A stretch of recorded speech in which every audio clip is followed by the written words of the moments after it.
Welcome to the Flower Lounge, a place for conversations with wildly creative people and a little plant-loving wisdom to help you experience life in full bloom.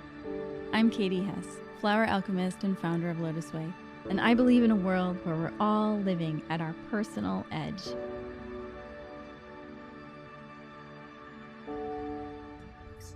It doesn't even feel like we're in New York.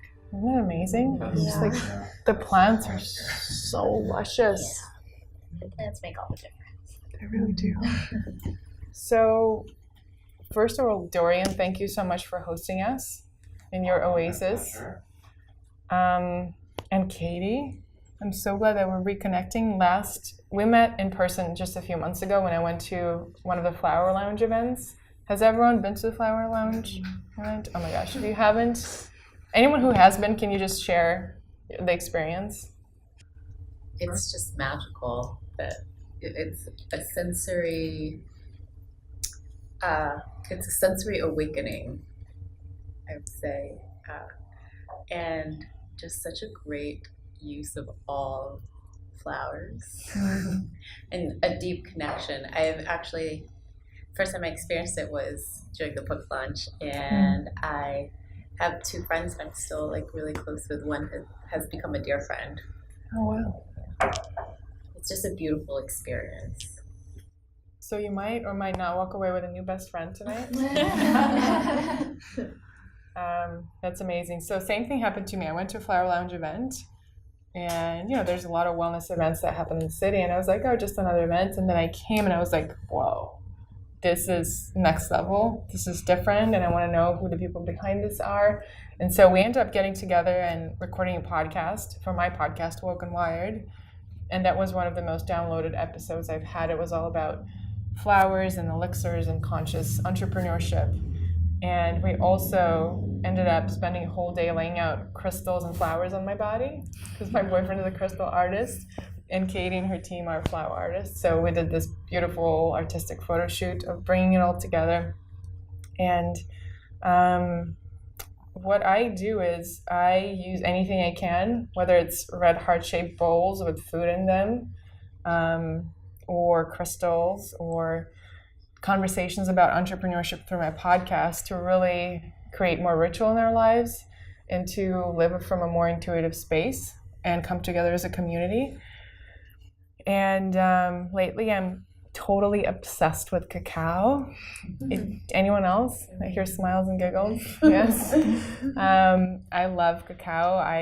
I've always been into rituals. On my blog, Breakfast Criminals, I share a lot of recipes and talk about how eating and drinking and making yourselves different elixirs and making yourself food is really an act of self-love and disnourishment. And every morning when you wake up, you make a conscious decision to either just rush through your day and go, or you can take, even if it's just one moment and a few breaths, to really intentionally eat something or meditate, whatever it is, that thing that brings you joy makes all the difference.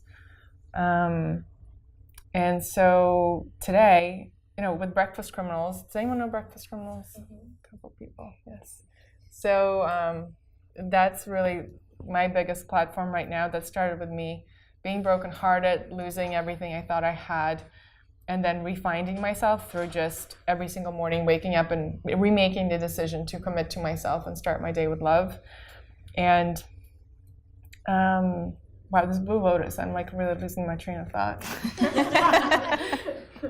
My body is buzzing. It's so interesting. This Blue Lotus, I'm telling you, and cacao. So Breakfast Criminal started with acai. I was really into acai, couldn't find anything that felt magical like it did in Hawaii, so I started making my own recipes and posting them on Instagram in this very red heart-shaped bowl, and it just took off. And the message that I was really sharing for myself of everything's going to be okay, one day at a time, nourish yourself, it really resonated with tens of thousands of people around the world, and that's how it became what it is today. I lead events and retreats and talk about topics of self-love and food and mindfulness all together.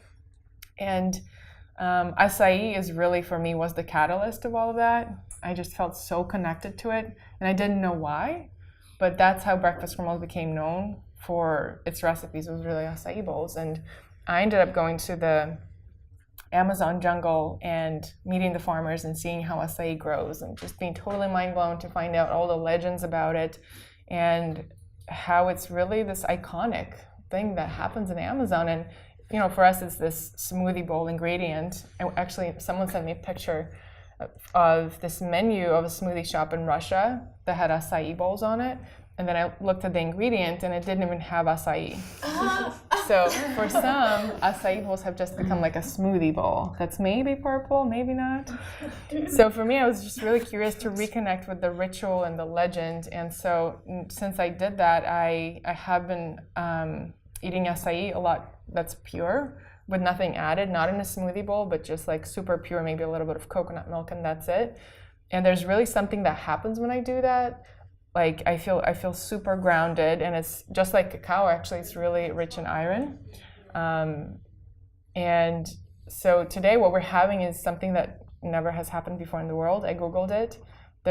When you Google acai ceremony, there's only one thing that comes up, which I've done at Saks Fifth Avenue a couple of years ago. But today we're doing something totally different. We're going to get more into details when we get to that, but it's acai cacao ceremony. So it's cacao and acai together. And we're going to get to that. We're going to cross that bridge when we get there. Mm-hmm. And now, Katie, I'm going to let you introduce yourself and do the flower magic. So my name is Katie Hess, and I'm the founder of a company called LOTUSWEI. We work with flower elixirs for many years now. I wrote a book called Flower Evolution, and we have these events called flower lounges. And we are in this really exciting phase of our business. We just bought a 15,000 square foot building. And so it was kind of we set this up ahead of time, and then we actually got the building. So we snuck away from that to come here, and I'm super excited to be with you all. I had an amazing time with Ksenia a few months ago, doing the crystal and flower magic, and also doing a social media strategy breakdown. So it's so cool to know other women who you can talk to about spiritual path as well as business. It's so invigorating, and that's where we really connected. So I guess we'll just start by sitting in a comfortable position. Maybe roll your head around in a circle, work out any tension in your neck. On the other direction.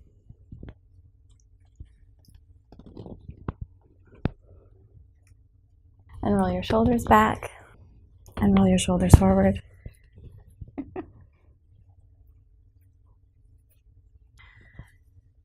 And then if you want to close your eyes, you can. If you want to keep your eyes open, you can. If you keep your eyes open, keep them resting on one point in front of you, or you can close your eyes. If at any time you need to wiggle or stretch or move, feel free. You don't have to stay still. And just noticing the temperature of the air on your skin.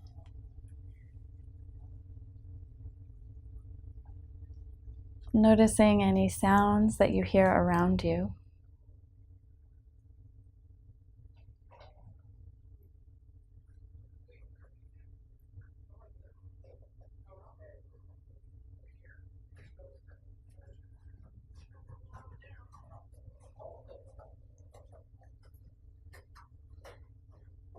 Noticing how your body feels. If there's tension in any area, put your awareness there.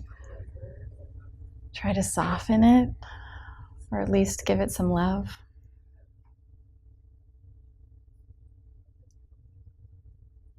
Notice your breath, if it's deep or shallow, fast or slow.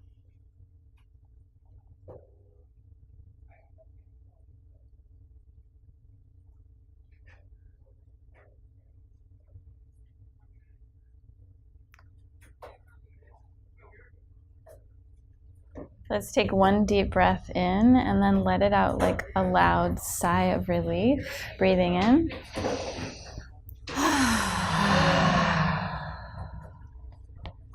Another one, taking a deep breath and out. Last time, breathing in.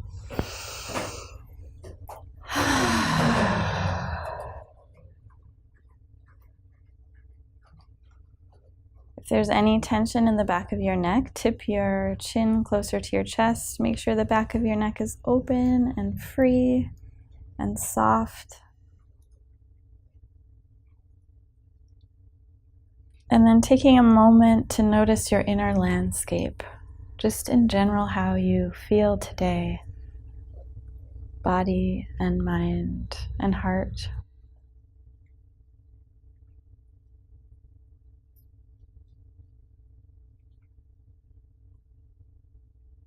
Almost as if you went outside of your body and turned back around and looked at yourself.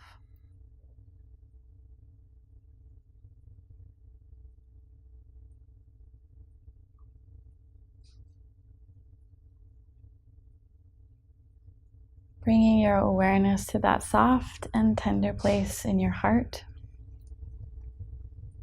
Taking a moment to give yourself credit for all that you do and all that you are.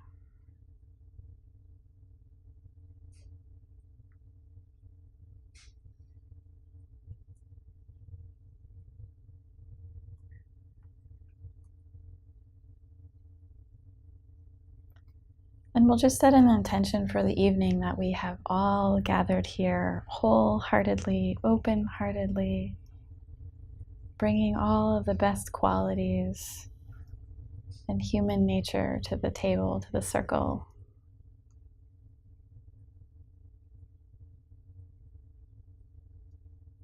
So that we can have an experience of just being.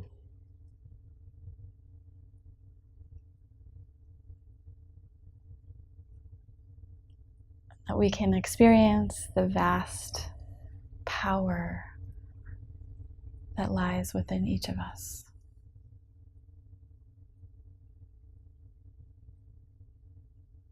May anything and everything that we do and say and create together be for the highest benefit of all of us present and all beings everywhere.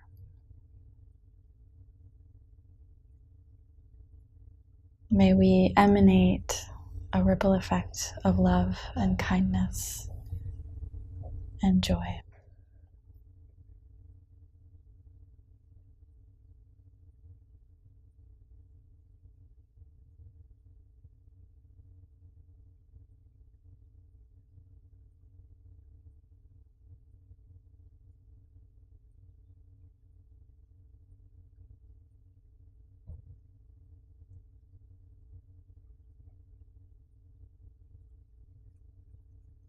And then you can relax. Maybe do a little stretch forward.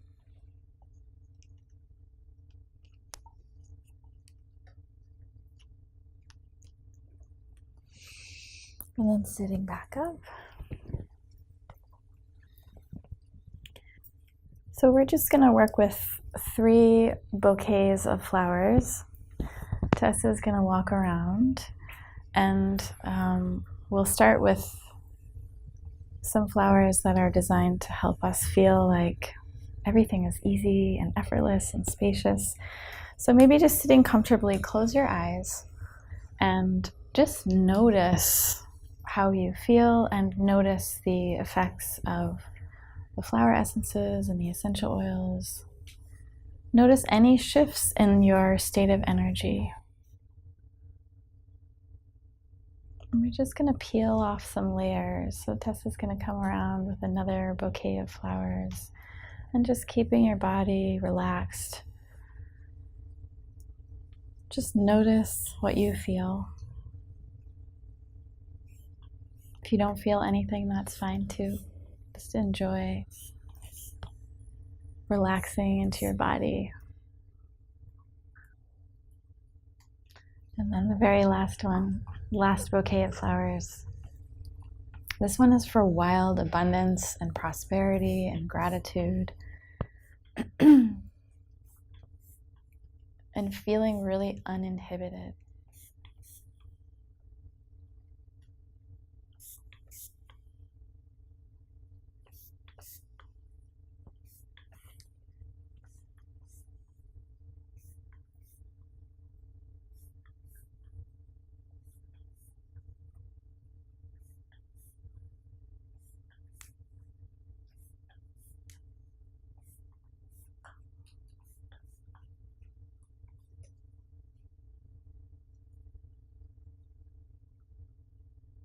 We'll just take a few moments putting your awareness on your breath, noticing how luscious it is to breathe air into your body.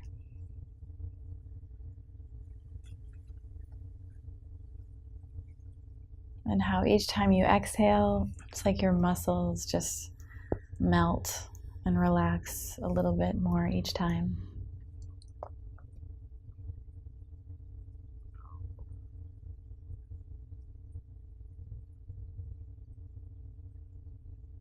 See if for the next few seconds or so, if you can be aware of every single breath in and every single breath out.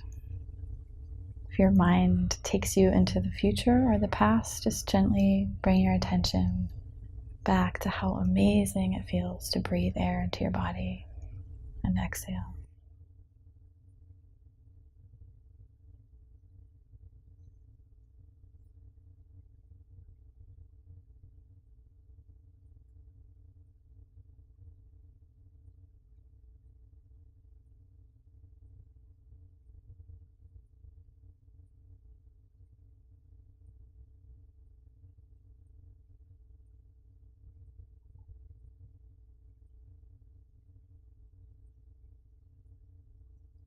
And then next, put your awareness on, even if your eyes are closed, on the space around you, rather than the objects, the spaciousness around your body, above your body, to the sides, to the back.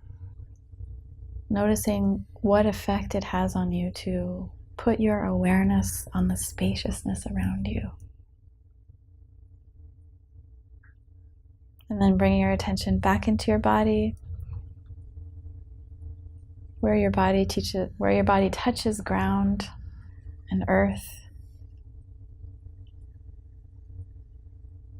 Feeling yourself sink into yourself, your full self, all parts and pieces and personalities of you.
And when you're ready, you can wiggle and stretch and open your eyes if they're closed. Thank you all so much for being here. Cheers. And if you don't have anything in your cup anymore, that's fine, because cacao is coming soon. Yes. Empty your cup. Good.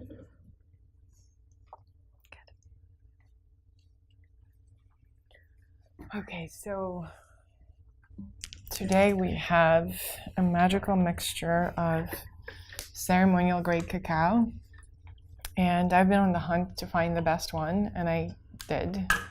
The one that I have, it's from Guatemala, and it's all sourced super intentionally. Like Dorian was talking about Anima Mundi, this company with cacao, they're also super intentional about sourcing it from local indigenous communities who grow it with love and keep up those ceremonial traditions of really coming together as a circle in a community. And then we have the organic acai farmers, of which I've also personally met in Brazil. So I can attest that everything here is super special and intentional. And it's been charged on this crystal charging plate that my boyfriend made. So it's been sitting there for hours, and we've been doing a lot of blind tests, and it's actually mind-blowing how it changes the texture and the experience. So whether it's a acai cacao or it's even water. And what I want to also bring into the circle is, another thing I've noticed with cacao, when I became obsessed with it and I bought and I started making it at home every morning, I would notice that whenever I would create a ritual, I would light some sage and just sit down and enjoy it and set an intention, no matter how small the ceremony was. But when I create a ceremony around it, I really feel it in my energetic body. I would feel my heart opening up. I would feel like all these intuitive downloads. If I have it too late at night, if I have it like past 8 p.m., that's it. Like I'm staying up until 2 a.m., like I'm creative writing, I'm creating content. I'm just like so sharp and connected to the source. And when I would make it without ceremony and just like add some to my latte in the morning and drink it as I'm working at my desk, not much would happen. And it's the same amount of cacao, same kind of cacao. So it was really fascinating to me as someone who loves intentionality and ritual and ceremony, how drastic the difference was between the two. So I think it's the same with anything we do in our lives. Taking a shower can become a sacred ritual where we're like really adore our body and see every part of our body is beautiful. And that's what we're going to do. So let's see, how should we do this to not mix up the cups? Should we come to you?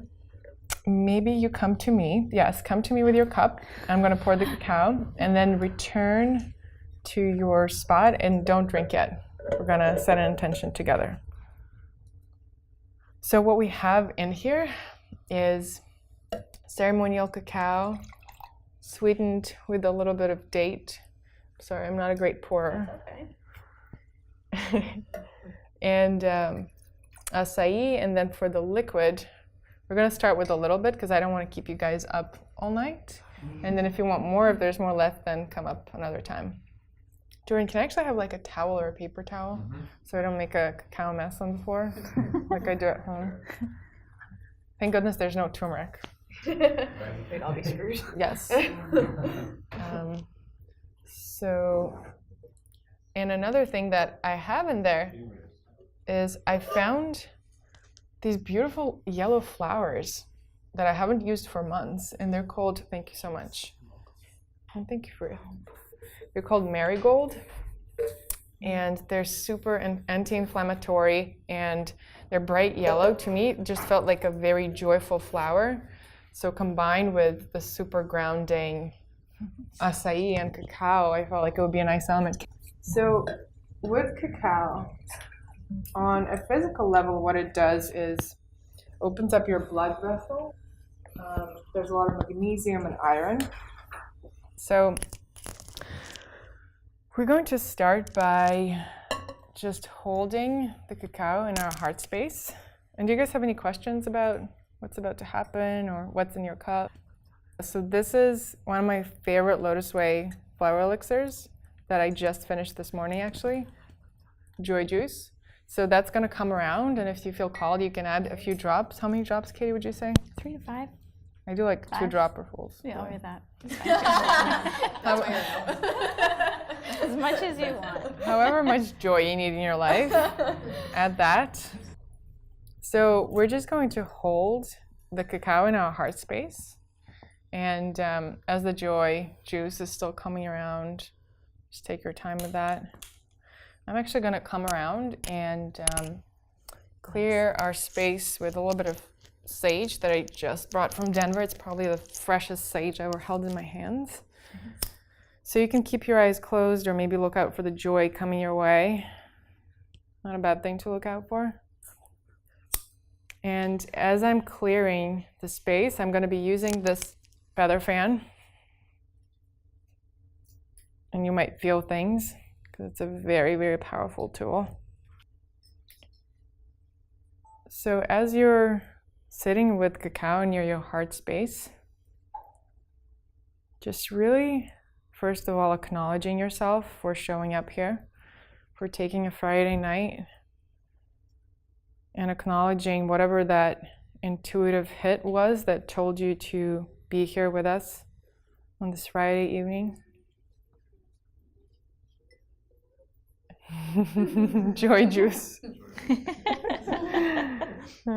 Acknowledging yourself for really listening to that guidance that brought you here for your higher self. And with that thank you in your heart, just asking yourself, what is it that I really, really need right now? What would serve me? What would empower me? What would make me feel just like my heart is bursting with aliveness? Maybe it's the sound of plants above your head.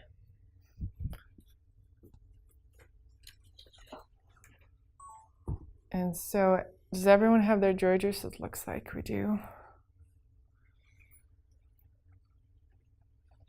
So keep connecting to your intention and let it start to crystallize into maybe a word or a phrase of what it is that you're ready to call into your experience.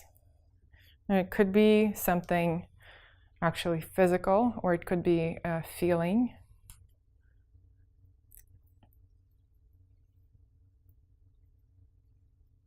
So as I'm using all the elements to clear our space here, I'm using sage, fire on sage. I'm using feathers, air.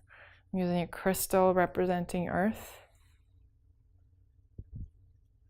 As I'm walking around, just allowing the medicine of cacao that's been used for hundreds, if not thousands of years. Communities have been coming together before Instagram, before Wi-Fi, and that's where they would bring everything that was important to them. And by holding this space for each other to manifest our desires and things that are important to us, we're actually magnifying whatever it is that we're ready to call in. So maybe bring the cacao to your nose and first get acquainted by smelling it. I should actually come up with the name, acai cacao. Cacao acai. Acacao. Kasai. Kasai. So as you smell it, you might be smelling acai, you might be smelling cacao. Imagine, guys, if any time we ate or drank, we would give this much love and attention to whatever it is that we're holding. So with gratitude to each human who took part in growing this cacao, it takes at least 6 months from the bean to become paste and end up in your hands right here, right now. So acknowledging all the time and the love and the intentionality it took for it to be grown and to end up here. And when you're ready, starting to take sips and just connecting to whatever sensations might be coming up in your body. And as you sip, if you feel called, share that intention. Maybe it's a different intention by now, moment by moment.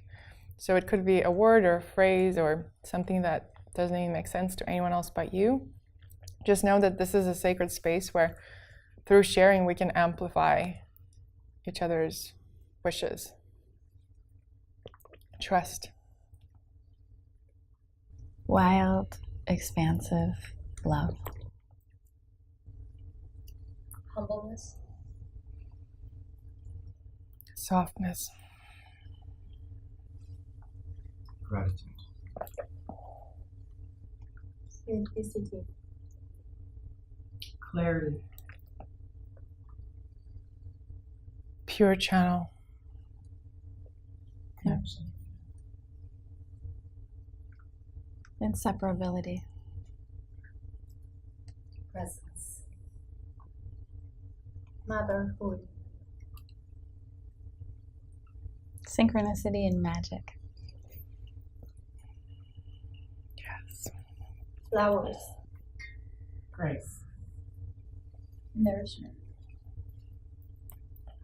Respect. Unity. compassion. And so it is. So what we're going to do now is, first of all, if you don't yet have, does everyone have a crystal that wanted a crystal for the meditation? So we're passing around these gorgeous amethysts. If you want to hold one for the meditation, you can do that. Anyone else?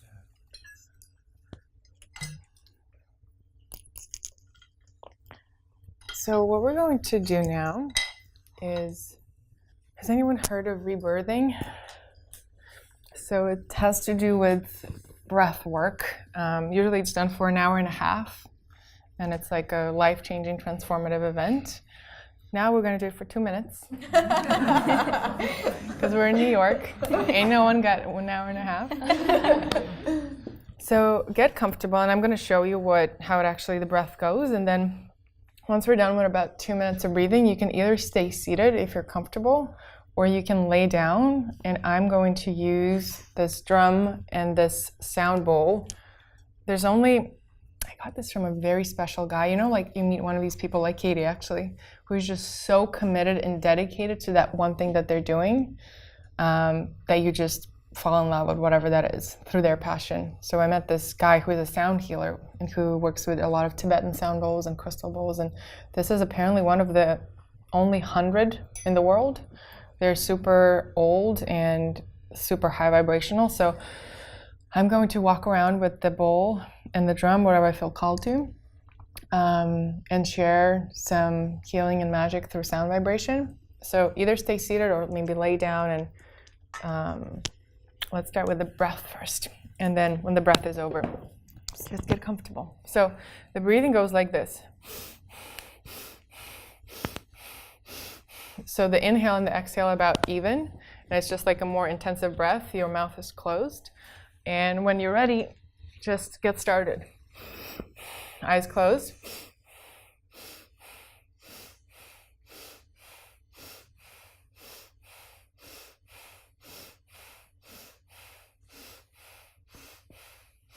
Building the fire in your body, continuing that. Clearing your mind.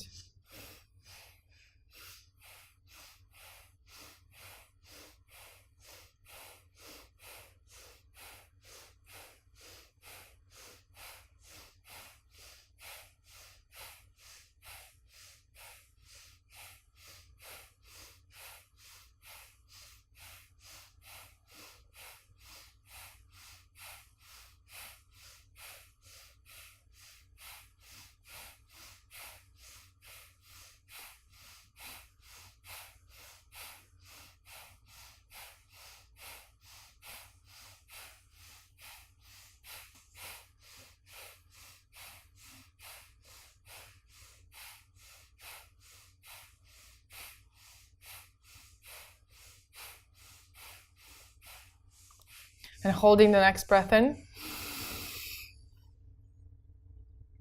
And releasing. And then on the next one, inhale into your belly and taking in the affirmation of the only reality of this moment is that I have nothing to defend. And breathing out. Taking a big breath into your heart. The reality of this moment is that I have nothing to promote. Releasing that. And another one into your head and holding there. The reality of this moment is that I have nothing to fear. Exhaling that. And then breathing naturally. The only reality of this moment is that I am here now. The only reality of this moment is that I am empowered now. The only reality of this moment is that all I need is within me now. I'm continuing to breathe naturally.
When you're ready, letting that sound journey complete, maybe rolling your shoulders,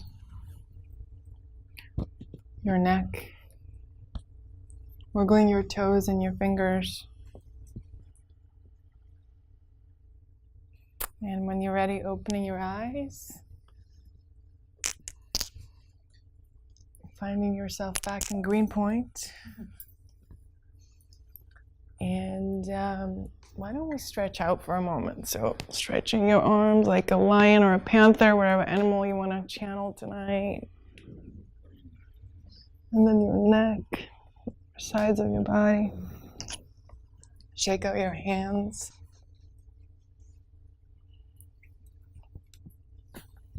And then rubbing your palms together to activate some heat.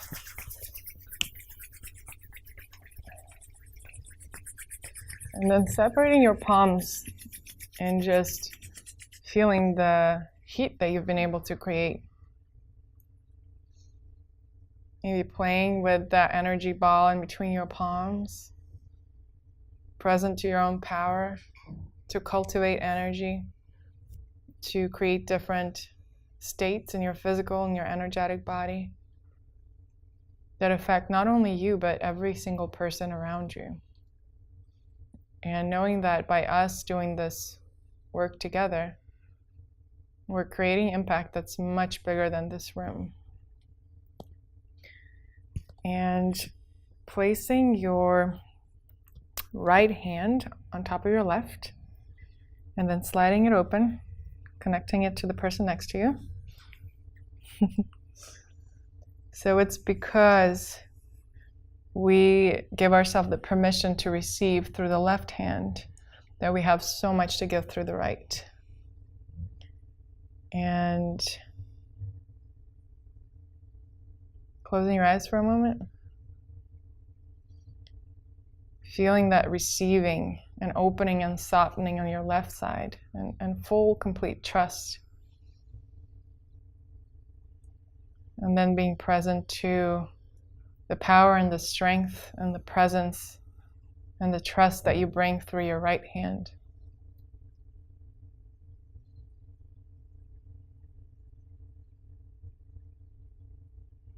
And then we're going to slide our hands to the left while still holding them. Thank you to the person on the left. And then thank you to the person on the right. Thank you to the sky above. Thank you to the earth below.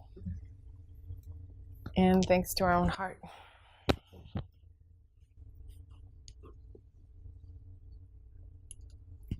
All right. How's everyone feeling?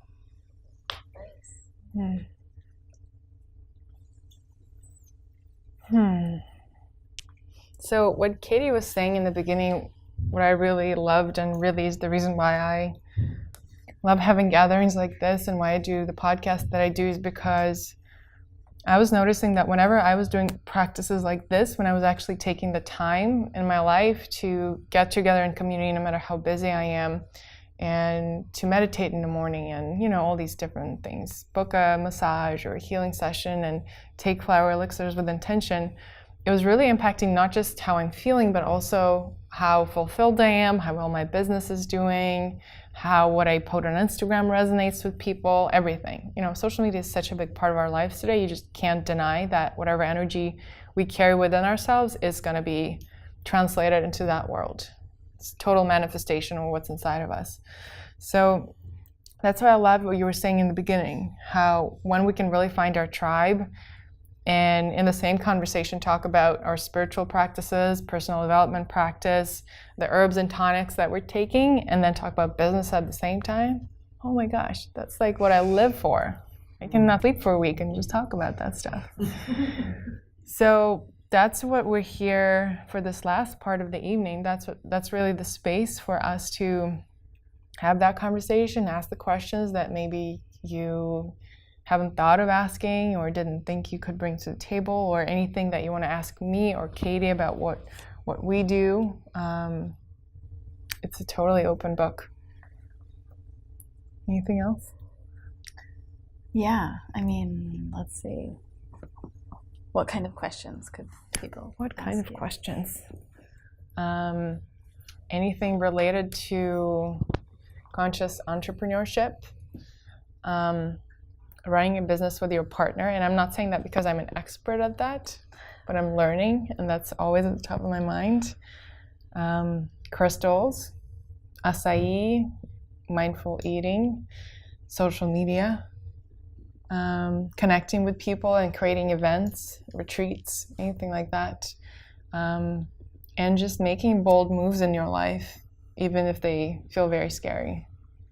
That's what I love what you say about wild ideas. After we did the interview with Katie for my podcast, I think it was at the very end when I asked, what's something that I didn't ask you about that you want to share? And you said, go for the wild ideas. And I wrote that down and I put this on my vision board right on my desk, so I look at it every day still. And to me, it really just represents this, don't hold yourself back at all. Just like not even one bit. If you hear the craziest thing in the world and something in you resonates and says, I want that, just go for that. Don't let any limiting beliefs stop you. And that's what I'm still going for, the wild ideas. And not being stopped by any stories we have in our heads or in our DNA. And just really using the tools, whether it's cacao or crystals or acai, to remind us of our own power that's always there. And I love answering questions about how to incorporate meditation or mindful awareness into your everyday moments, or anything about business, having a team, buying a building, writing a book. So yeah, anything flowers related, happy to answer and be of service. So I have a question. It's just so neat to hear about the variety of all the things that you guys do, and I think we were talking about that before too. And so, what helps you to break through limiting beliefs, maybe about what you can or should be able to do to be able to say, oh, I can write a book, and I can create a flower lounge, or I've got a blog, and I've got a ceremony that I've created, and the variety of it is so rich. And I think I'm very one track. And how do you get beyond that? And what's the intention? Are you called to do more than one thing, or are you just curious? I'm inspired by it. So how do I myself do more about this? I would say like to hold your limiting beliefs in closer, and recognize them as your protectors and acknowledge them and thank them. Thank you for protecting me, and I'm going to do this thing. And so if I need your help later, I'll ask you. But I'd love for you to come with me, but maybe in the background a little more. Yeah, and then just doing it. Like giving yourself the luxury to try things that are really out there for you. And maybe start small scale and then expand from there. Well, and also, like my card was saying, like you were saying, see your shadow side in a positive light. So it's that idea of whatever voices we might have that tell us, who am I to do this, right? Like, am I trained enough? Like, for example, me, I had so many concerns about doing this today because I haven't studied cacao. I just love cacao and I love acai. With cacao, I can go into like Guatemala and study it for a month and become an official cacao ceremonialist. With acai, there's nothing like that. So if you think about anything, at some point someone just said, this is cool, I'm gonna do this. And now like you can get a certification of working with crystals. Or you can just be like, oh, this crystal, let me put it on my stomach, it feels good, oh, I'm healed. So it's like that. I think it's acknowledging that voice, that limiting belief voice, and then checking in with our guts and being like, does that feel right? Am I actually called to do this? And if the answer is yes, just doing it. And I think the biggest overarching thing of the limiting beliefs is, what are people going to say? What are people going to think? So as long as the joy juice within you is stronger than people's opinions, and you're convinced and you're passionate about that thing that you're offering, then nothing else matters, and everything's going to fall into place, and people are going to come and people are going to support it. And yeah, it's going to be scary, but it's going to be more awesome than scary, for sure. Also, I think that in our culture, we have this idea that we need to be qualified or certified or go to, and I agree. Like, I also wouldn't want someone to take a weekend course in skydiving and then take me skydiving, right? So, like, there is merit to that, but there's also merit to knowing things by experience. And so if there's something you really want to do and you've done it 10,000 times, well, I think that makes you qualified. And so that could be one way to work with the limiting beliefs. And sometimes they just, you know, like when I was writing my book, there were times where I just felt so uncomfortable. I just wanted to jump out of my skin, and I didn't know why. So just like allowing it all to be there and doing it anyways. Be a rebel with yourself. Well, it's also an interesting balance, something I've been thinking about, that feeling of being really uncomfortable and wanting to jump out of your skin, like figuring out when it's telling you you're not on track and you're not on your path, and when it's telling you this is something bigger than you've ever done, and you're shedding and you're stepping into something way bigger. So for you, what is the difference between the two like? How do you figure that out? I'm always uncomfortable. Well, you just bought a 15,000 square building. Yeah, I mean, actually, yes, that would be my advice, is to always be uncomfortable and to get more and more comfortable being uncomfortable. And to be okay figuring it out as you go. Because I think so many times we think, oh, we should know what we're doing. And yes, if we're doing heart surgery, we should know what we're doing. But in terms of like life decisions, you know, like the first time you buy a house, you don't know what you're doing. The first time you have a child, you don't know what you're doing, but you're still qualified to have a child. So being okay figuring it out as you go. So I was at the Denver Gem and Mineral Show, as I mentioned, the last couple of days. And we had our friend there, a videographer, making content about us interacting with people and talking about crystals. And she was looking at me do my stuff, which is Instagram. And she was like, I want to spend more time with you and you know, figure out how you crack the code and how do you do this. And I was like, where would I even begin? I've been doing this for 15 years, you know? And it's this idea that, yes, we can go and learn things and do things, but really it's through experience, through doing it ourselves, where we really figure out how do we do it our own way, instead of just copying a template of like a course or something else. And that's always going to be much more authentic and powerful. And it's okay to take from other places and people and trainings, but then really sitting it and trying it and making it our own. So I'm very attracted to mystery, but it's very hard for me to be in the mystery. And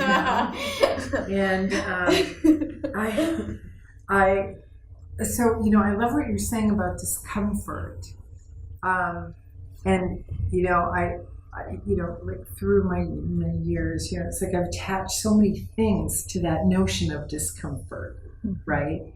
Where rather than being sort of an energizing force, it is, you know, I find myself physically, like when I like kind of spin around like a top. So, you know, my question is, how do I get comfortable with being, no, not comfortable, but how do I be in the mystery? Like, what do you mean by mystery? So, unknown? What? Like unknown? Well, here's a kind of tangible example. So, you know, my career has always been, you know, in one space, you know, working in television and radio with very famous people, blah, blah, blah. Yeah. And then I decided I wanted to stop, you know, take a break from it. Yeah. And through a shamanic experience, I found illustration and drawing and blah, blah, blah, blah, blah. So I was one thing up until that point. And then unexpectedly I discovered, oh my God, you know, like this is a different way to express. So now it's like I'm two different things. And I don't know what that means. Like, I don't know what to do with it except just sort of draw and see what happens, right? Yes. So there's a sort of a mystery to this, like, what is it? Why is it now? I don't know. What brings you the most joy? Oh, drawing. Try. Yeah. Well, that's not true. Sometimes it does, but also, sometimes it's like, I think creation gives me the most joy, whatever that is. So it could be drawing, it could be, in the past, it's been helping someone else create businesses or connections. So creation, creating. Mm-hmm. Yeah. And then say your question one more time. So it's like, I'm like drawn to mystery. It's hard for me to be in it. When things aren't like clear, that's why, when I said clarity in ceremony, I always want clarity. Okay. So there's two different minds, right? There's the thinking mind, which is really helpful for like, do I want red or white and why? Then that kind of thinking is awesome. And then there is another mind that's more like here, that doesn't get engaged or swept up in the whole monkey intellectual back and forth. So if you think about like a glass of water with dirt in it, and like you shake it up, right, and it turns brown. So I tend to think of, to get everything to clarify in the water, you just make it still. So even just as simple as these practices of sitting quietly and noticing the swirling. Yeah. So it's like if a child is playing and you look at the child, when they become aware of you looking at them, their behavior shifts a little bit. So the same thing with our mind. When you actually look at this, it sort of starts to shift or dissolve or go away or change form. And where all of your power and like capacity for things that are beyond your imagination and so big they can't even fit into this mind is in that spaciousness. It's in the space between two thoughts. And you can trust that part of you. And so I would say becoming more comfortable with the mystery is becoming more comfortable with the spaciousness between all those thoughts. And the way to do that is by just observing this, and it will change form. Does that make sense? And I would just say follow your joy. Yeah. Which it sounds like you're doing. And by the way, if a question is coming to you, you're like not sure, maybe that question might be for someone else, or that answer might be for someone else, because we're in that space together that we've created. So just know that, and there's no right or wrong at all. And any kind of questions count. And I could be wrong. And everything's subject to. How do you balance working with your partner and being with your partner? What's balance? Yeah. Good question. Do you have a business with your partner? I do. We work on a side business right now for an internet startup, and I'm actually his director in the position. And we spend probably about 10 to 12 hours a week doing this side hustle, and it's getting to the point where she's putting together like an equity package and full-time opportunities for us. But we're both kind of like, okay, well, do we want to be together all the time and then go to work together all the time? And we would be working remote from everybody else, so we would be in a separate, secluded location, just the two of us working also, in addition to dating. So both of us are trying to figure out whether or not we want to be spending that much time together, and like if that's the right direction for us to go both full time at the same time. So what's the concern if you guys spend a lot of time together? We're both very independent people. So I think that, like, just by nature of being together so much, developing a dependency when we typically don't have, like, a heavy dependency. What we like about working together is obviously it's hot as fuck. Sorry. To watch your partner, like, succeed at something and really enjoy doing something that they're passionate about. But it is challenging. It's hard to spend that many hours a day with one person and doing that many different tasks throughout your day with one person, especially when you're used to having that separate space. Yeah. So I can only speak from experience. I've had business with another partner too. We were long distance, so that's a different story. Right now, both of us, we have our own separate things, and then we have a business together, which is Crystal Criminals, and both of us work from home. Mm-hmm. We're there all day, but we have offices in like the opposite corners of the apartment. Okay. So we get together for lunch. We discuss what happened, our wins, things we need support on, and then we go back. Okay. So for us, it works because we have that physical space. So if that sounds like something that could really feel like balance for you two, maybe that's what you do. Maybe your desks are just not next to each other, and you don't like talk to each other and elbow each other all day long, but actually have your own spaces. I like that. That's good. I like that a lot, actually. For us, it works really well. Yeah, I think it would be the like physical closeness that would just like to get distracting. Exactly. Or, like, I'm his boss. I gotta have a firm conversation, and then we gotta sit in the same room for the next 5 hours, and then go home and eat dinner together. Firm conversation. Yeah, that part gets tough. Yeah, but luckily we have separate apartments, so there is different spaces. Yeah. Okay. Cool. So yeah, we can try that. Thank you. Katie, I still really found the way that you answered the question. I feel like it's just like it described, it got me out of being stuck of how to be in the moment. And like that is just to watch the swirl happen. It's still beautiful. I can see it. I thought of something else that's like the next part of that. And that is, as you're observing, you remember that the swirling actually is not you. That's not you at all. That the one who is observing the swirling is the you. And so when you're aware of your observer self looking at the swirling, it just sort of puts things into perspective. So I think oftentimes we feel like our thoughts and emotions are us and that they are true and solid and fixed. And they're just like clouds passing in the sky. And we're the sky. Oh, I do have. Yeah. Knowing that you guys are so deep and intertwined in wellness and wellness in New York City, where do you think wellness is going? And that being said, there's so many areas of wellness, but the mindful wellness, the intentional wellness, like what's the future of that for yourselves or New York or bigger than that? Well, first of all, it's amazing. I remember when I did a meditation training about 4 years ago. It was a 9-month-long training where we meditated 32 minutes to an hour a day, and we had several retreats, and we went to India on a pilgrimage, and we would get together in random little like offices or yoga studios. And back then it was still a pretty underground thing. It felt like it. And now there's a meditation studio. There's probably like 5, if not more, in the city. So I think that's incredible that it's definitely becoming more available and accessible. And what I also personally love about it is that if when I was just getting into the stuff and doing all my trainings, you couldn't really go out and be healthy, like whether it was a date or like a business meeting. It had to be like still a drink. And now it's like, let's go get matcha.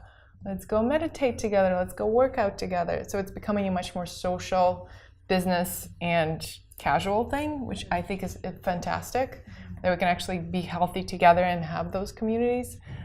Where it's going, that's a great question. Definitely crystals and acai. But also I think from my own personal journey, what I know and what I sense coming at us and with us is, you know, when I started making acai bowls, I was putting like 15 different superfoods in them. I was so obsessed with it, and everything had to be in it at once.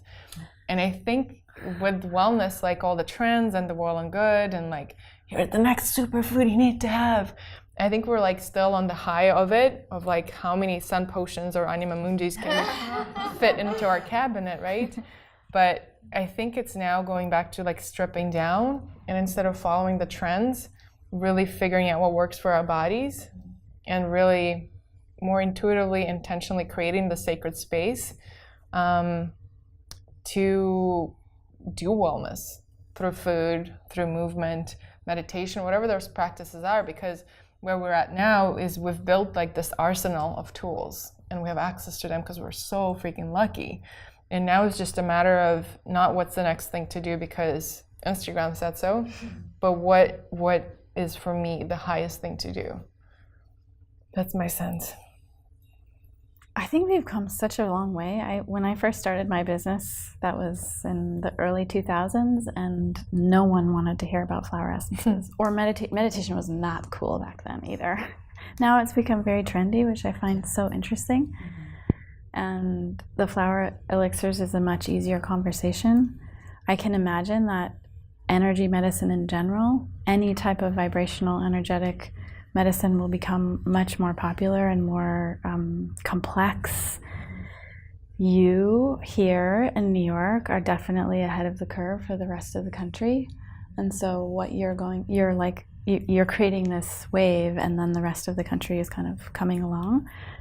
I can imagine that in terms of mindfulness, I think that what will happen in the future is that rather than see practices like meditation, for example, being something that's like stress reduction, it will be something that we do because we actually know from a tangible experience that it evolves us and that it helps us dissolve our inner obstacles and patterns, and that it actually, we feel a difference, that it is it's like revolutionizing our lives versus, just something that makes me feel calm, as well as the ability to sort of drop it into the daily moments of life. Like I'm sitting on the train or I'm waiting to cross the street, and our ability to just take that opportunity to like be aware versus I have to sit for 2 hours on a special cushion and it has to be quiet, like that kind of, you know what I mean? So like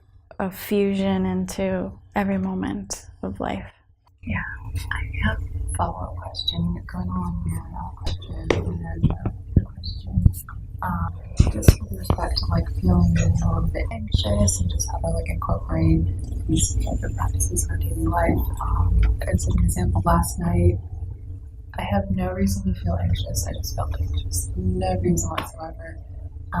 And my instinct was to get my phone and just like distract myself. And I wouldn't was sleeping next to me, and I was like, I'll get my headphones and listen to a TV show until I fall asleep.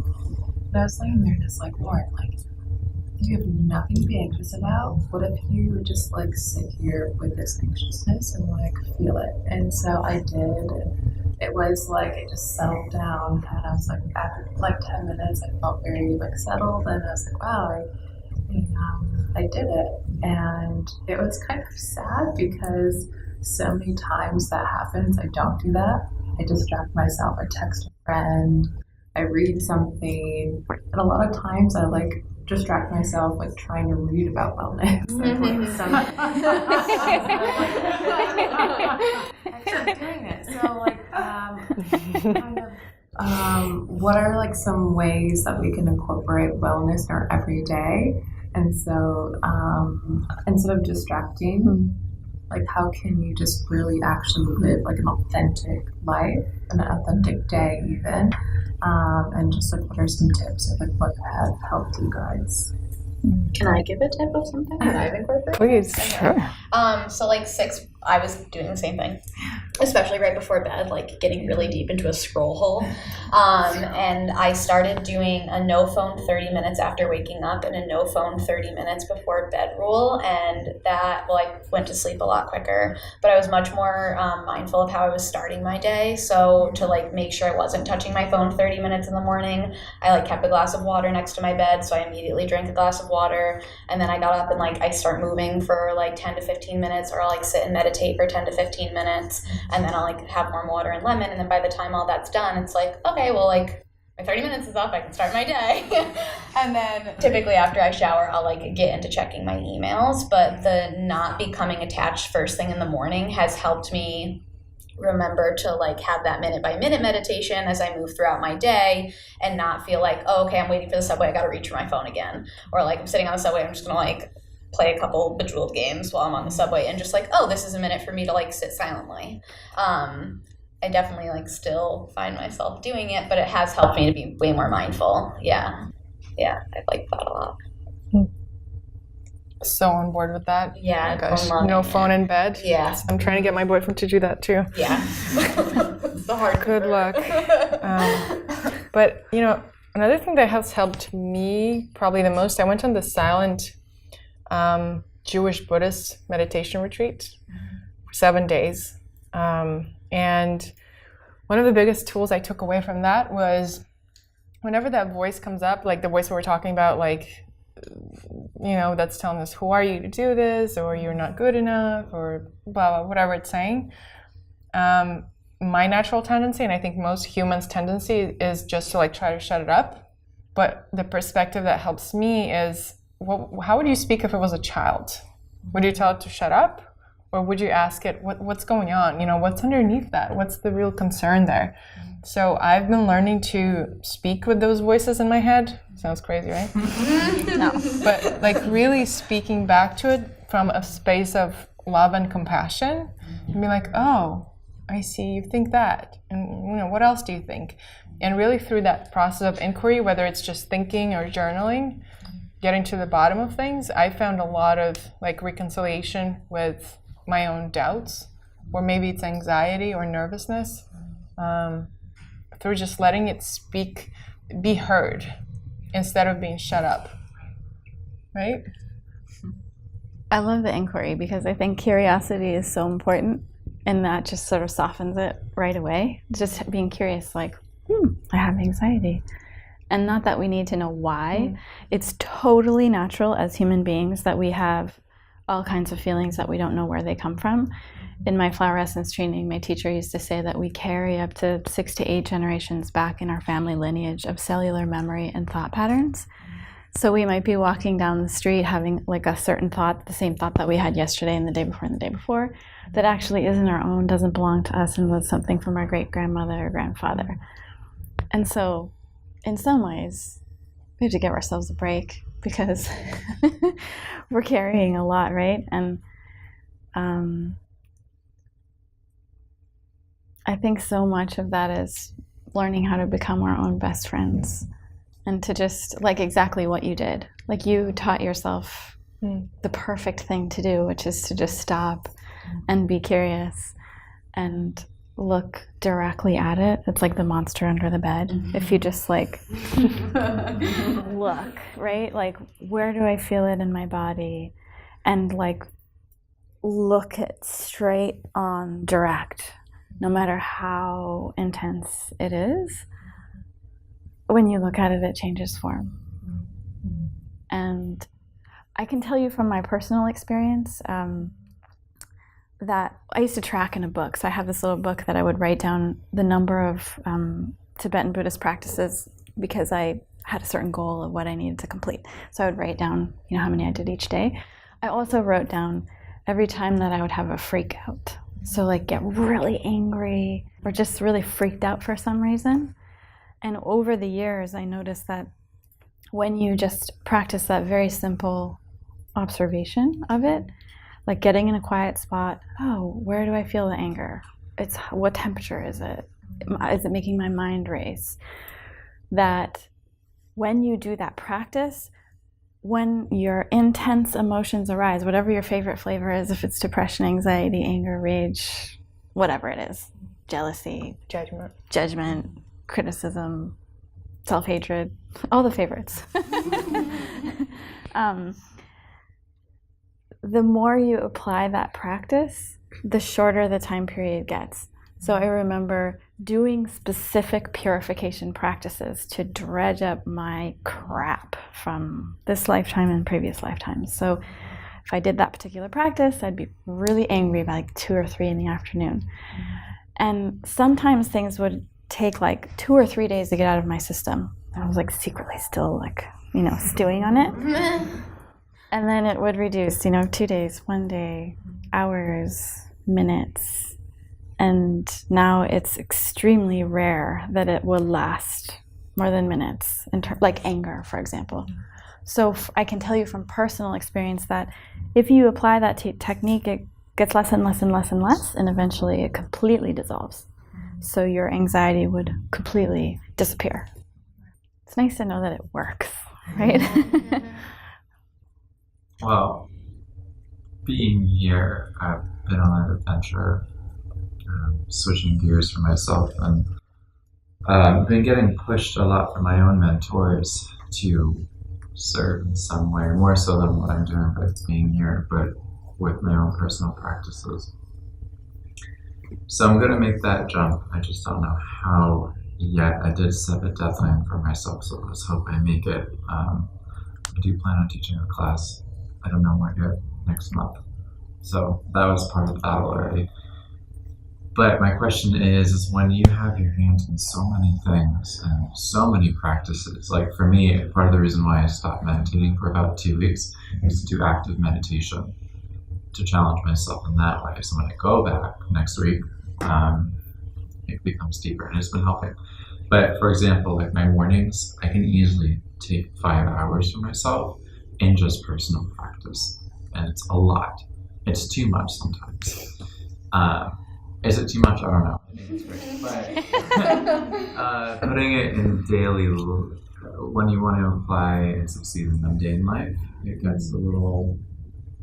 I'm in this interesting place that I didn't ever dream that I would be, where I can walk in spirit in the mundane, which is really wonderful. But how do you use that when I want to start reading cards for people? I'm not confident in that yet because I've only done it for people that I already know the shit they're going through, but it's a gift, and I haven't put the marker on the event page to do it yet like that, where for me, I'm just delving into working with poisonous plants as well. That's why I booked her, because I didn't do it myself. Things like that, that there's so many, like I'm scattered because I have so many interests, and it all has to do, more so, I call myself a witch, for lack of a better term. Those are my interests. I do rune work, tarot, plants, journey work, very much based in shamanism as well too. I don't like using that word. Shaman is too overused, I feel. But that kind of stuff. So, when you're so overstimulated by your own self, what do you do? And how do you choose the one thing that you can do?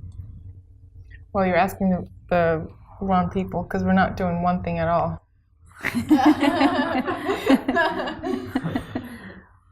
But I can definitely address, you saying, how do I start reading cards for people? It was obvious that it's a gift. It's a gift. But once you get up here, you're like, oh, I'm not sure. I haven't done it for enough people. Totally normal. But the only way for you to get more confident in it is to do it for more people. So starting to offer it to strangers and just seeing their experiences. I'll take one. Yeah, I'll take one. Whip those bad boys out. Just doing it. Also, what I personally do is whenever I have a client that's super happy, or I've done an event, I try to talk to people and gather that feedback. So in moments when I'm not feeling as confident, I'm like, should I book another event or this or that, or take another client? I have that either on my phone or printed out somewhere, just to remind me that what an impact it makes in the world.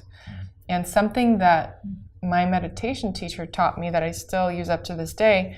I remember when I was making the first edition of the Heart Bowls a couple years ago, I was like 23, and I read Tim Ferriss, and I was like, I can produce a product. I can manufacture 2,000 of them and sell them on Amazon. I had no clue what I was doing at all. And I just borrowed money from my father, manufactured 2,000 bowls, and started selling them on Amazon. Found a warehouse, figured the shipping and the customs, and just everything step by step. And I remember when I was sharing my fear about it with my meditation teacher, he said, well, ask yourself, when it comes to your offering, how would you rate it on a 0 to 10 scale? If it's 7 and above, it's your duty to get it out there in the world and make an impact and bring it to people.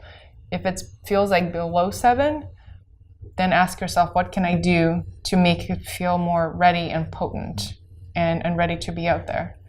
And that's it. And, if it is above 7, like whatever fears or doubts that come out, just you're knowing how important it is for the world to have that gift that only you have that original medicine, then that's going to be the one thing you can keep coming back to in the moments of doubt, which are always going to be there, which is normal. How often are you here?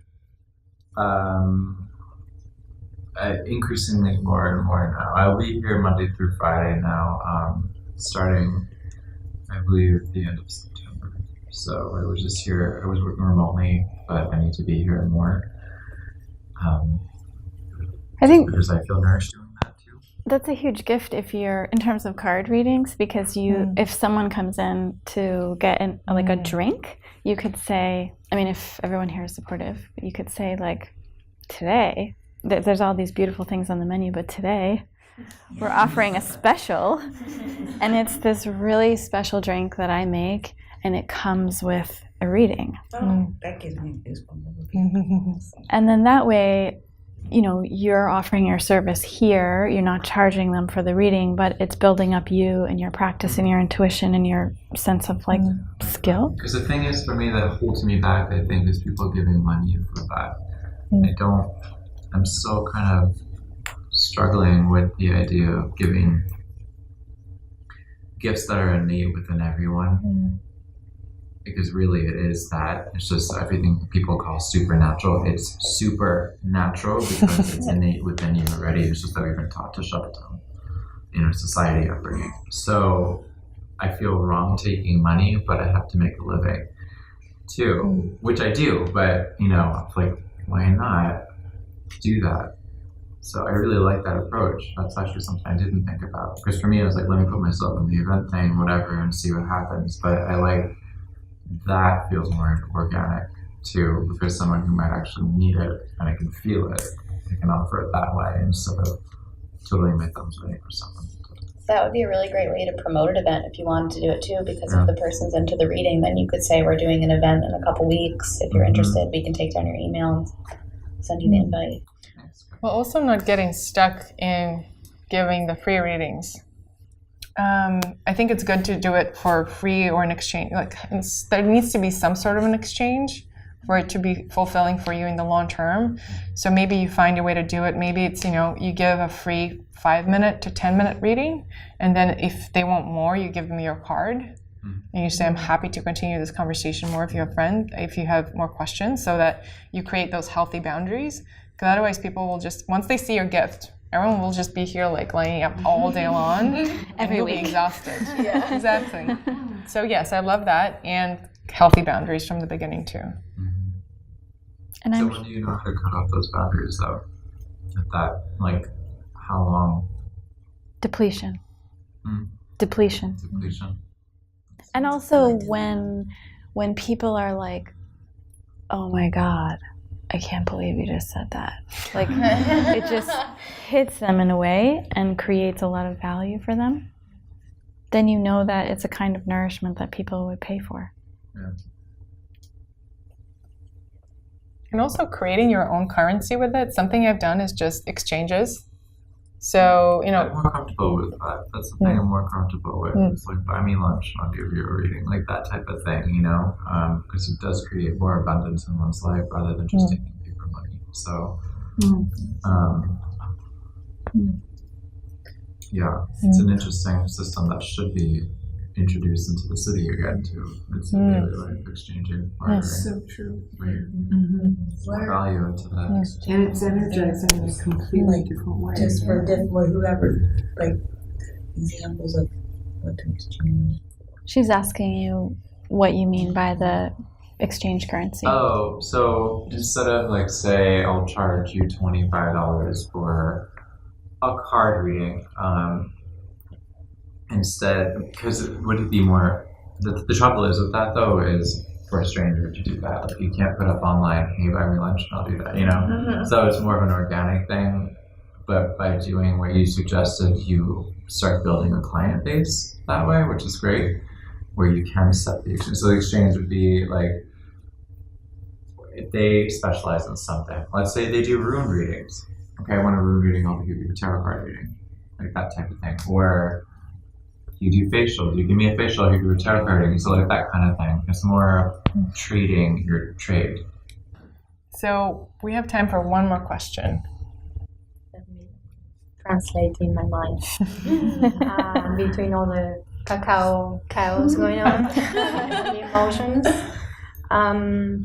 I'm a therapist, and I also work with intuition a lot.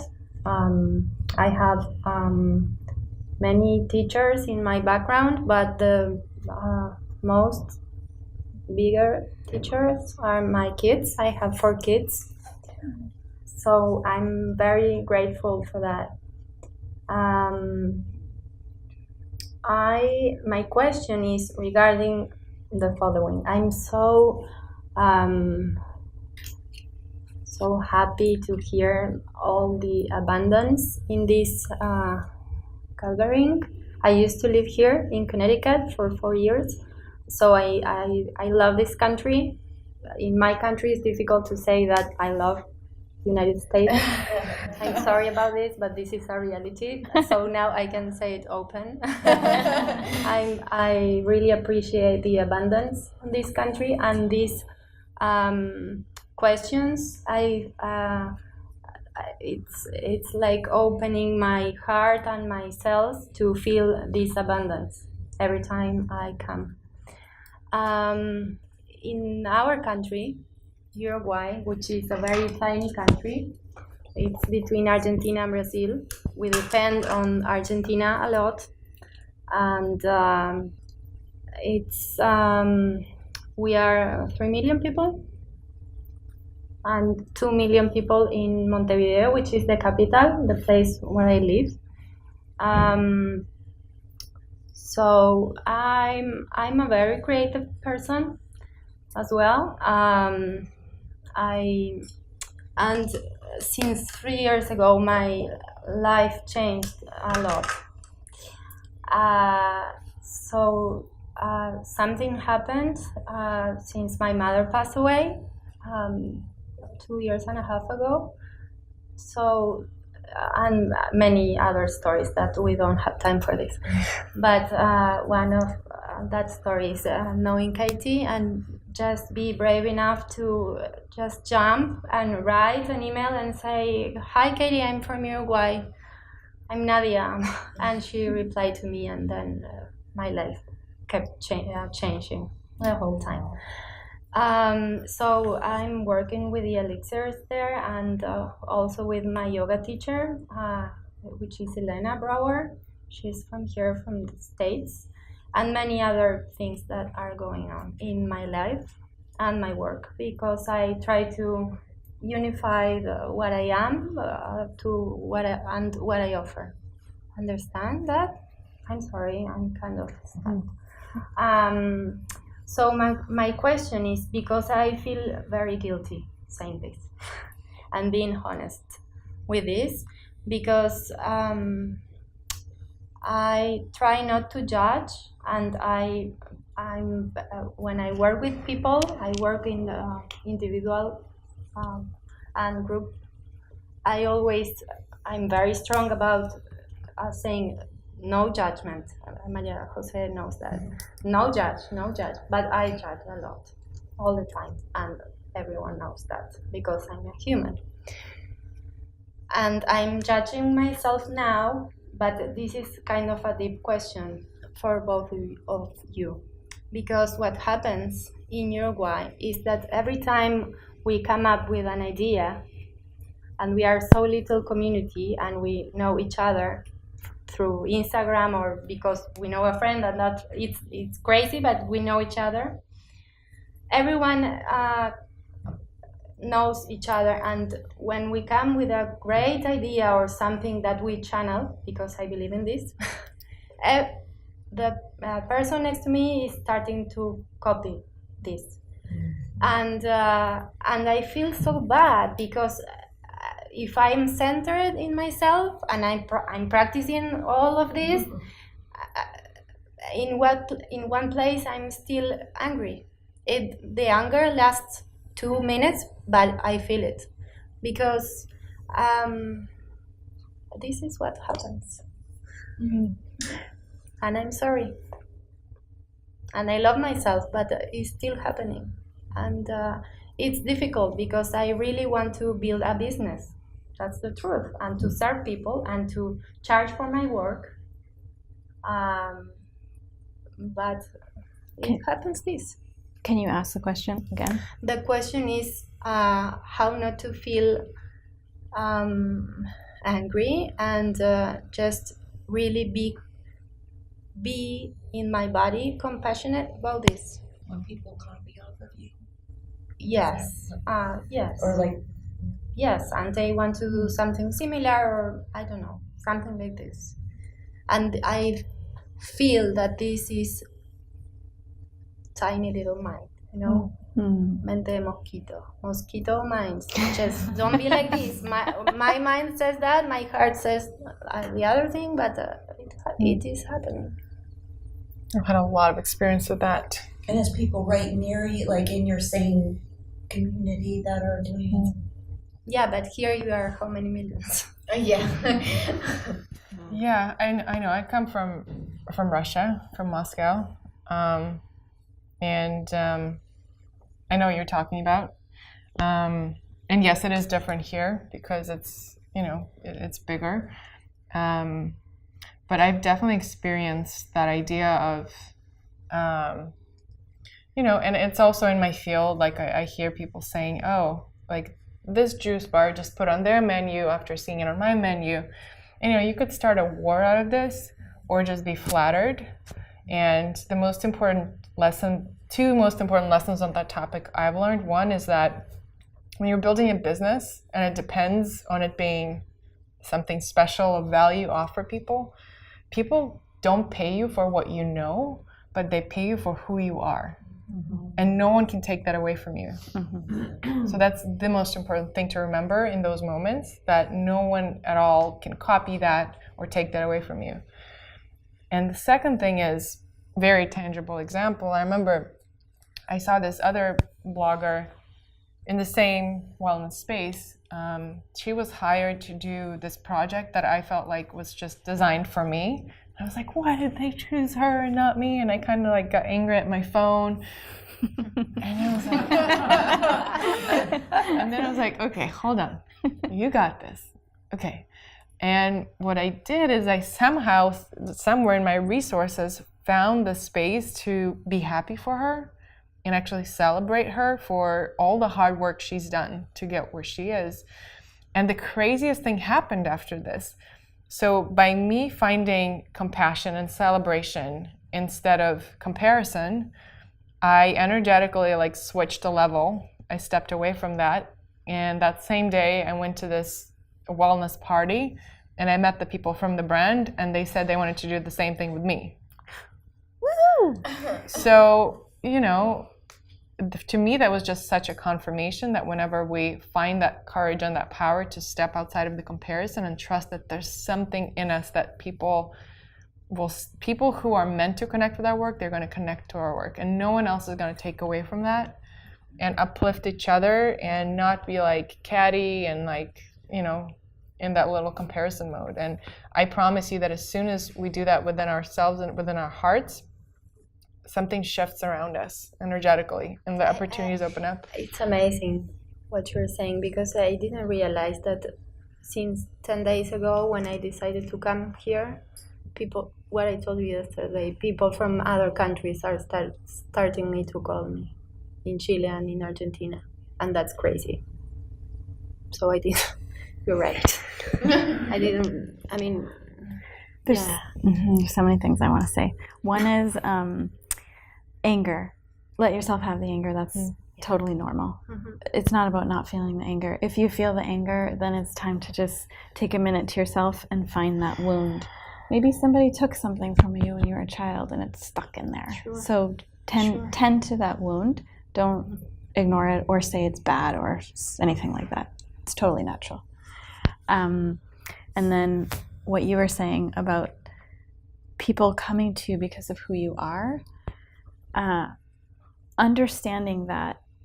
So Peggy has connections to this whole wealth of people that are so different from you. And even if Peggy was doing exact same thing you are, her mission is to touch certain people, and it may be a karmic connection from a previous lifetime, it may be from a few months ago, whereas you have all of your expansive reach of connections as well. And so I think rather than when we get upset, it's like there's a finite amount, like there's this much cacao and we haven't eaten in 5 days and we've got to share that, right? But in the reality of how the world works, there's an endless, infinite, abundant supply, and we know that because when we look at nature, it's like the tree produces enough oxygen for 2 people for the year, not just one. So everything is so totally abundant, and remembering that if someone copies you, of course that's flattery, and they actually may be able to reach other people that you couldn't. Maybe they have connections with people who are like in the throes of addiction, and maybe that's just not your thing. So they can touch other people. You could at some point unite or not. And then a sort of other way to look at it too is like innovate fast. Like how can you innovate quickly so that you feel sort of untouchable? That's a more external way of viewing it. Yes. Just like innovating, but also, like you said, rejoicing in other people's understanding of it and knowing they're going to reach a whole different demographic than you do. Okay. And even if we all offered the same thing, let's say we all did card readings, right? Like every single person here is going to give the card reading in such a different way, and you'll get something out of that that's so different and unique with each person. Does that help though?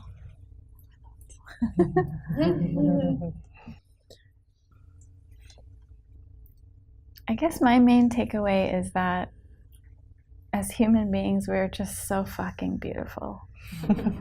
And it's like shocking that you can get into a room with people that you don't know and just feel like that abundance of how much each person has to offer in terms of experience, in terms of conflict and struggle and questioning and realization of gifts. It's just so fucking beautiful and inspiring. And I take that with me in my heart. I feel super grateful to be able to bring things that I love so much, including connection with other amazing people, and just like bring it, like let it clash and let it like drop like magic on all of us. And I'm just so grateful that, growing up in Russia and feeling like I never fit in, then because I started posting something on Instagram, I now get to connect with all of you guys and do what I love. And I just am reaffirmed in the idea that anything is possible if we really let our heart, if we really listen to those intuitive hits and we take that action and we go for the wild ideas, anything is possible. And if you guys want to dive deeper into this, Katie and I had an amazing conversation on my podcast that was like an extension of this. That was really like the foundation of this, of why this was born. That's it. Thank you again so much for listening to the Flowerlounge Podcast. Wanted to let you know we're super excited. We just launched our very first crowdfunding campaign on Indiegogo, Any contribution helps, even if it's $1. We just would love to see your name on the contributor list. It warms my heart to know that there are so many people contributing to this vision that we have. You can check that out on our website and find the crowdfunding campaign from there at the top of the page. And we have a retreat coming up in Costa Rica in November. There are only a few spots left. If any of you want to take a last-minute trip, you need a week of luscious downtime on the beach, in the jungle. I also just invited Erin Borbet. She'll be offering one-on-one acupuncture treatments while we're there, as well as Robin Sandomirsky, who will be offering luminary intuitive sessions. And it's going to be an amazing week. So if you're interested in that, check out earthaura.com. And we thank you so much for your support. Thank you so much for listening to The Flower Lounge. I'm Katie Hess, and we'll be releasing a new podcast every Wednesday. If you like what you heard, or you know someone who might be touched by our conversation, share it with them. And don't forget to subscribe. To find out what your favorite flowers mean about you, take the quiz at LOTUSWEI.com.